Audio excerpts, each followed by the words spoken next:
Like, that's the thing with martial arts, too. Like, sometimes someone's a white belt, and you always think of them as that person you used to crush when they were a white belt. And then all of a sudden, they're a purple belt, and you're in fucking danger. And they wrap your ass. Yeah, you're in danger. You're like, oh, no, you got a lot better. Fuck. See, Jiu Jitsu intimidates me.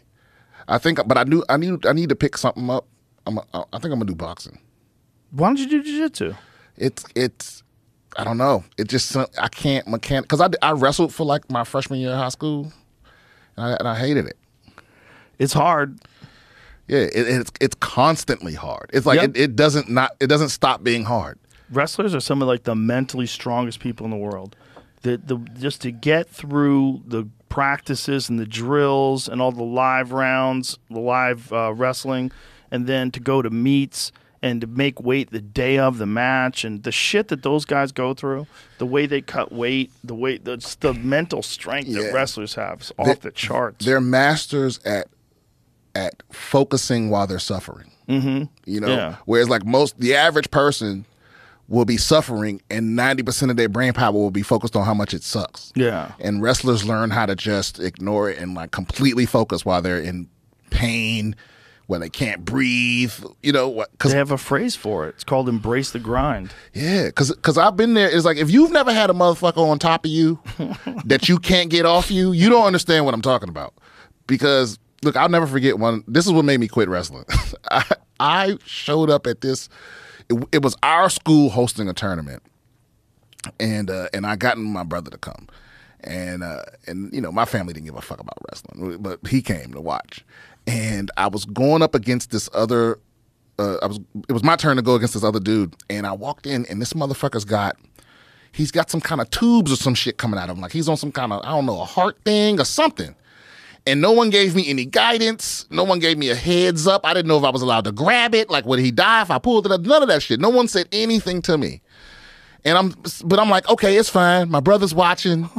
I'm just gonna fuck this dude up. Well, he's crippled or something, right? That's how I was thinking back then. And as soon as the ref blew the whistle, I've never seen a motherfucker move this fast. He dove at my ankle and tripped me and was on my back, and we rolled out of bounds, and the ref blew the whistle again. He dove at my ankle, and he did it like 5 times in a row, just lightning. Fucked me up, and I threw my headset off, and I got Dr. Point, and I was like, fuck that, and I walked out of the gym. Wow. Because because it was the first time anyone come to watch me, and I got just embarrassed, and I couldn't handle it. Oh, no. Yeah, never wrestled after that. If you get in there with someone who's really good at something and you're not, you just realize right away. You're like, oh, no. Like, I can't think as quick as you're moving. I can't keep the rhythm. I don't know what you're doing before you're doing it, and then you're doing another thing because you anticipate my counter to that thing, and then you've chained another thing together, and now I'm on my back again. Yeah, it's like you're in trouble. Like, if you don't, and honestly, it came down because there was a war between our coach and our assistant coach, and because our coach would focus on technique and drilling and stuff like that, and our assistant coach wanted us just in the weight room because he was like, if you're stronger, you'll win, you know, and the assistant coach won out because, you know, all these motherfuckers are volunteers, and the coach ended up leaving, and the strength guy was in, and he, you know, and it's like, no, motherfucker, I needed to know what to do when somebody dives at your ankle with the speed of Usain Bolt or whatever, you know? Yeah, if you know technique, then strength is important. But strength is not as important as technique. No. Technique is the most important thing by far. If you look at how the Russians did it, that's one of the things that's interesting about Georges St-Pierre. Because Georges St-Pierre was one of the very best wrestlers in MMA, but he didn't wrestle in high school or college. He's from Canada. And where he was from, he didn't engage in wrestling. He learned wrestling from the Russian nationals that had moved to Montreal. So he learned it as a martial artist. As an adult? As an adult. Wow. And look how good he got. Because their shit was very, very technical. The Russians are always known to be very technical, and they do a lot of drilling. Because there's not like an ego-based system, right? The system is about success. Like, what's the best way to achieve success? It's like you don't have a choice. This is Soviet Union, right? You shut the fuck up, and this is what you're going to do. Like, there's no Billy does it his own way. There's none of that. This is not the culture. The culture is like figure out what and suffer, and what's the best way to do what you don't want to do, which is drill. And that's the same thing with jiu-jitsu too. Yeah. If you want to get really good, you like a guy like Mikey Musumeci. He drills all day. Yeah, I'm a Gordon huge fan. Ryan, those guys drill all day. They drill constantly. The more you drill, the more it's like tying the shoes. And the more of those things you can add to your repertoire, the better you are. Like those guys will get to a point where it doesn't matter how strong you are. You don't know what to do with your strength. Right. You're helpless because you're in bad. You're like, "Arr!"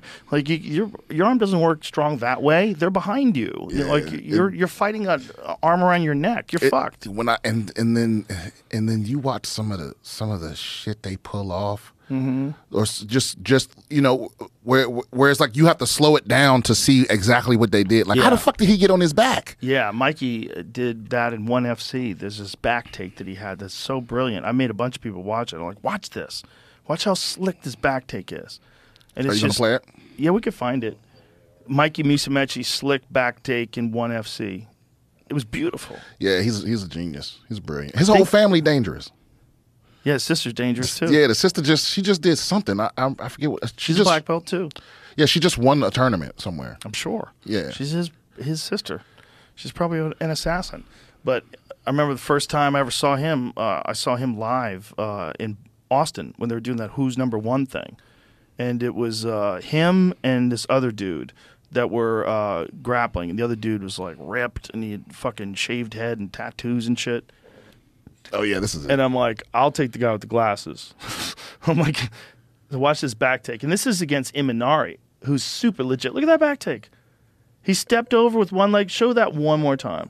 Watch how he did this. Like if you don't know jiu-jitsu, like he's in sort of side control here, but look at that. He got to his back so quickly. It was so slick. And all of a sudden Imanari's trapped. I mean, this is absolute beautiful precision movement, and that's something he's drilled like 1,000 times, I'm sure. And Imanari's like one of the GOATs. Oh yeah, he's a legend. Imanari's like, they created a roll after him, like the Imanari roll. It's called the Imanari roll. There's also an Imanari submission from an omoplata.